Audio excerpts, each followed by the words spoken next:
if it's Jets, Vegas Golden Knights in the playoffs, we got to bring in our guy, Gary Lawless from Sin City, who's kind enough to join us on a very busy day, I'm sure, there around VGK HQ. Lawman, what is up? How are you? What's the vibe around the Knights and game one tomorrow night? How you doing, Huss? Hi, Remo.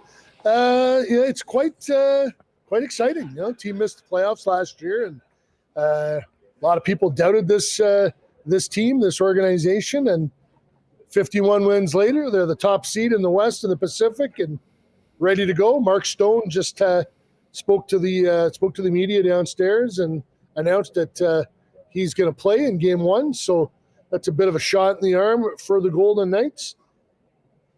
Laurent Brossoit will be the goalie, according to Bruce Cassidy. So everything's ready to go. The Jets are actually the ones with the intrigue, but sounds like Ehlers and Stenlund will be part of the lineup for the opening of the series as well.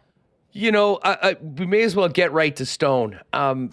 He is the captain of this hockey club. He is such an important player. He's been out for a long, long time.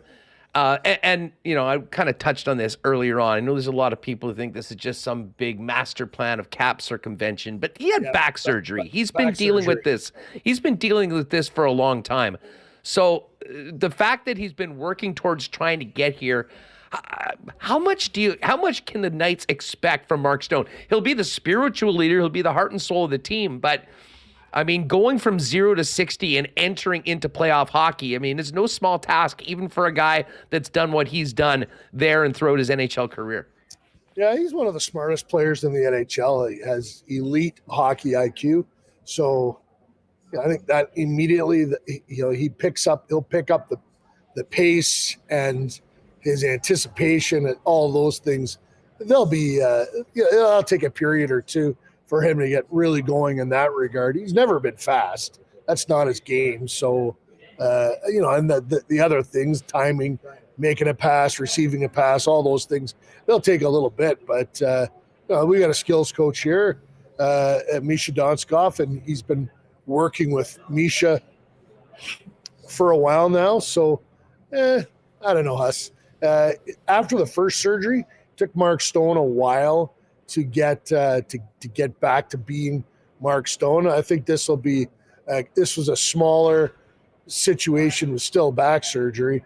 Better than anyone else what it takes to return from something like that. So it happened. The surgery was in January, so it's around 80 days now, 79, 80 days since he had it.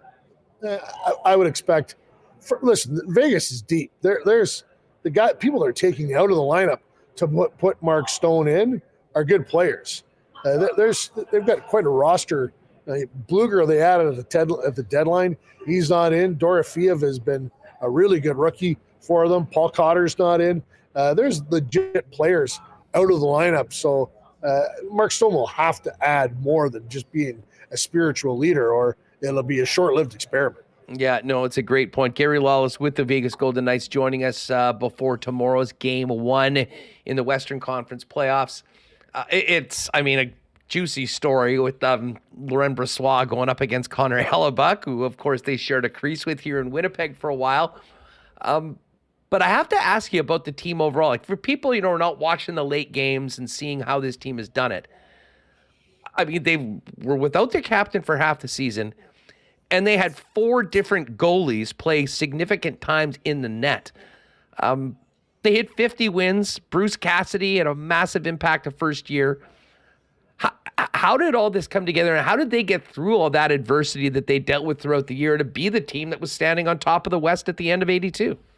Yeah, well, they don't give up very much. They're one of the best teams in the NHL at protecting the slot. So you have to really work hard to get to the blue ice, where most of the goals are scored in the NHL. They don't if they play well in the neutral zone.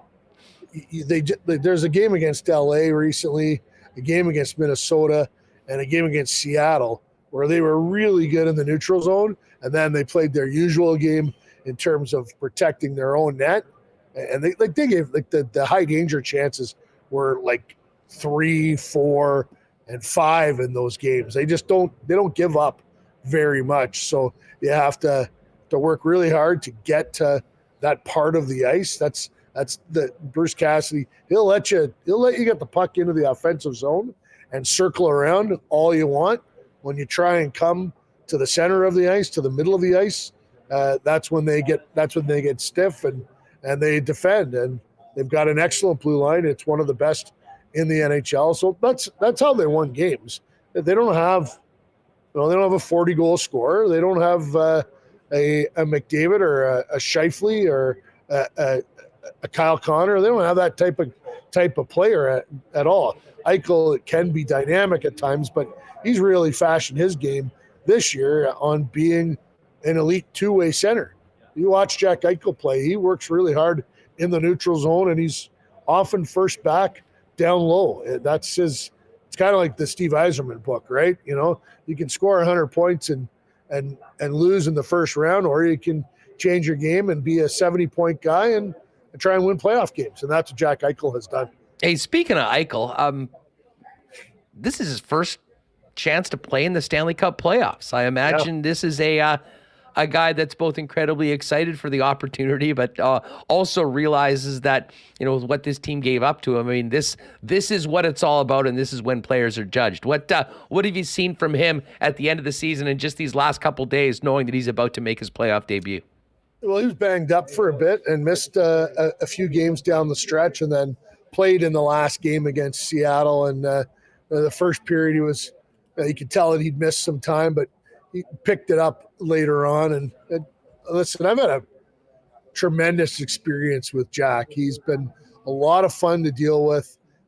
You have to hang around to talk to him because he's usually the last guy off the ice. He likes to practice, likes to work on the skills in his game. He puts the time and the work in. But then when he does get to the dressing room, if you want to talk hockey with him or whatever, he's been very, very amenable to that, really open and lots of fun to be around. And he's obviously very excited to be part of a team that thinks it's got the chance to go deep. And Jack would like nothing more than to be part of that kind of a run.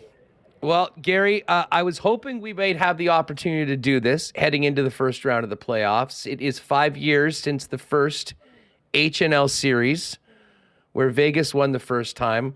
How are you? How are the team? It's not an HNL series. Well, it kind of is, Gary. But let me ask you this: how are you? Are you and I going to play street hockey on Hargrave? Like, is that how it's going to be decided? You know what? If that's need to break a tie for sure. But listen, how's the vibe around the team knowing that, they're the number one team in the Western Conference and massive, overwhelming favorites to just blow through this first round and move on through the rest of the playoffs? No, that's the funny thing. No one's picking them to win. I listened to the Illegal Curve on the weekend. They almost hung up on Eric Tehatrick when he suggested that Vegas was going to win the series. It's been around here. Listen. I did see ESPN 23 of 26 of the Knights going through, so it's obvious. Why are we even playing the games? Exactly. Yeah, there's been a lot of talk about how the Jets are going to ride Connor Hellebuck to victory, and he's obviously a huge storyline in this series. So I expect it to be a great series, really competitive, and we're going to find out which one of these teams is the better. Predictions are useless. They're absolutely useless. No one has any idea who's going to win this series. We don't know what Winnipeg is going to look like in a playoff game, and we don't know what Vegas is going to look like in a playoff game. So until you got to beat the other team 4 times. It's about the matchup, and we have no idea what that looks like until they start to play. Well, you know what's funny? We probably will spend all our time talking about the key players in the series and the top couple lines and that. I wouldn't be surprised if, there are some very, very close games in this series that, could be determined by one play, one mistake either way. And I wouldn't be surprised, much like what happened 5 years ago, where It's third and fourth liners that all of a sudden come and have their moment in the sun and are the guys we're talking about after the game, even though maybe they weren't getting the same sort of ice time. I mean, both of these teams have reasons, I think, to have some confidence going into this, and it should be a great, great series. Give us a quick vibe check on the city and the fan base going into the game tomorrow night. I imagine, missing the playoffs last year, it'll be a full house and be ready to go with that signature Vegas energy for a big one. Yeah, you can't get a ticket. I just tried to get a ticket for someone that we do business with, and the ticketing department laughed at me. So it's all the people that Facebook messaged me that I don't really know. The app is called AXS.